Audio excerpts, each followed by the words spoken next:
Кеше ғана қарттар күні мерекесі өтті. Көпшілік ата-әжелеріне мейірім танытып, сыйлықтар беріп, қуантудан жарысып жатыр. Оны тіпті әлеуметтік желілерден байқауға болады. Нұржан, қарт адамдарға әрқашан қайырымды болғанымыз жөн. Олар өздерін көзге ілмегенді және елемегенді қатты жек көреді. Мүмкін болса оларды үнемі тыңдап, олардан бір нәрсеге үйренген, сыйлаған жөн. Оларға көмектесу, адамгершілікпен қарау болып саналады. Оларды сыйлау және аяушылық білдіру екі бір бөлек нәрсе. Қарт адамдар аянышпен қорғауға мұқтаж емес. Олар сыйлауды және көңіл бөлуді қажет етеді. Осы екеуінің арасын ажыратып алу өте маңызды нәрсе екенін естен шығармайық.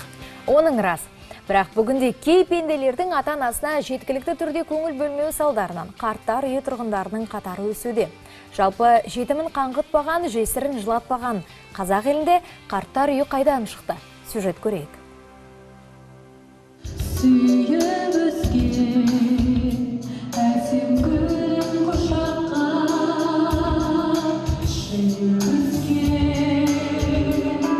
Бұл жандар қарттар күнін осылай қарттар үйінде атап өтеміз деп ойламағаны хақ. Алайда тағдыр талабы ма, әлде заман солай ма, қазір қариялардың мұндай ортаға тап болып, атаулы күнін осы жерде өткізуі үйреншікті жағдай. Бұл жасы 90-ға келген дәмек әже. Әжейдің де бұл тұраққа келем деп ойламағаны анық. Алайда тағдыр айдап осы мекеннің табалдырығын аттауға тура келген. Осында келгелі 5 жыл болды. 5 жыл болды. Мен бұл үйді менің өзімде бала болған жоқ. Сен сияқты қызда болған жоқ, мына бала сияқты болған. Енді Алла берсе болады, ол бермесе жоқ. Ал өзім біреудің жалғыз қызы болдым. Бірақ мен балам жоқ деп өкінбеймін.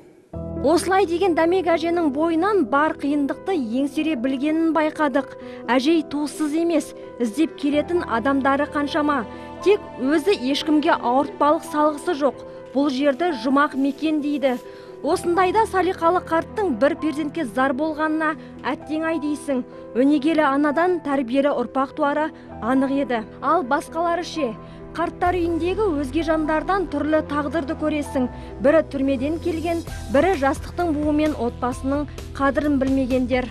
Біздегі адамдардың көбісі ер адамдар. 191 адам, 336 адамнан, енді 12 адам қоспан, 324 адам ішіне 191 адам ол ер адам. Яғни олардың бала-шағалары бар. Кейбір адамдардың бала-шағалары жаңа Қазақстаннан тыс жерде. Кей ер адамдардың енді жас күнінде жастықпенен отбасынан айырылысқанда балалары әйелімен бірге қалған кісілер бар. Міне, бұл мойындағымыз келмейтін шындық. Десек те көп қартқа пана болып отырған осындай мекендер қалай, қайда, қашан пайда болды деген сұраққа жауап іздеп көрейік. Оның тарихы сан қилы. Америка, Еуропа сынды елдерде қайырымдылық үйі деген атпен пайда болған. 17 ғасырларда бұл жерді қарттар ғана емес, кедейлер мен жетім балалар мекен еткен. Кейін әркімнің статусына байланысты бөліне бастайды. Ал қазыналы қарттарды әрқашан биік қоятын қазаққа қарттар үйі ұғымы қайдан енді? А если ты ошибаешься? Я был бы рад ошибиться. Если я не прав, то я в выигрыше. Қателессек қуанар едік. Алайда статистикадан көргеніміз мынау. Тәуелсіздік алғаннан кейін қарттар үйі қашан ашылғанын айтар болсақ, ол туралы нақты дерек жоқ. Оның өзі дау тудырады. Десек те 2018 жылдың 1 қаңтарындағы мәліметке сенсек, елімізде қарттар мен мүгедектерге арналған арнайы мекемелердің саны 50-ге жеткен. 7000 адам осы мекемелердің қарауында. Олардың ішінде 5000-нан астамы қарттар. Ал осындай дәрежеге қалай жеттік?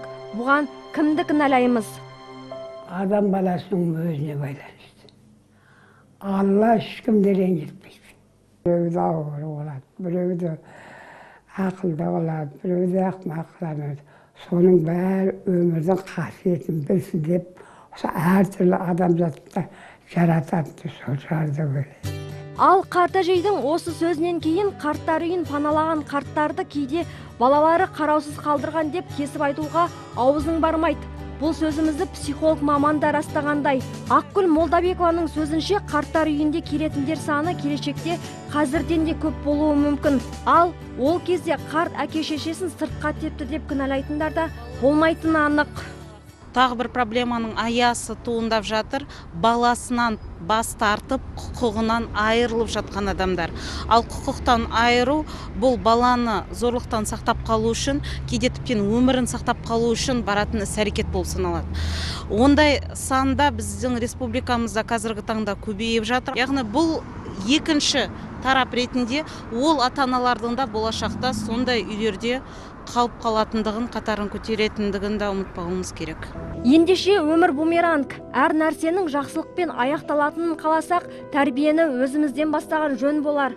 Ұлағатты ұрпақ өсіріп, қарттарымыздың көңіліне қаяу салмай, қолда бар алтынның қадірін білсек, мұндай мәселеге тап болмасымыз анық. Маржан Нүсіпбек, Қоблан Өтегенов, Айтуған Бағланов, арнайы қайырлы таң үшін.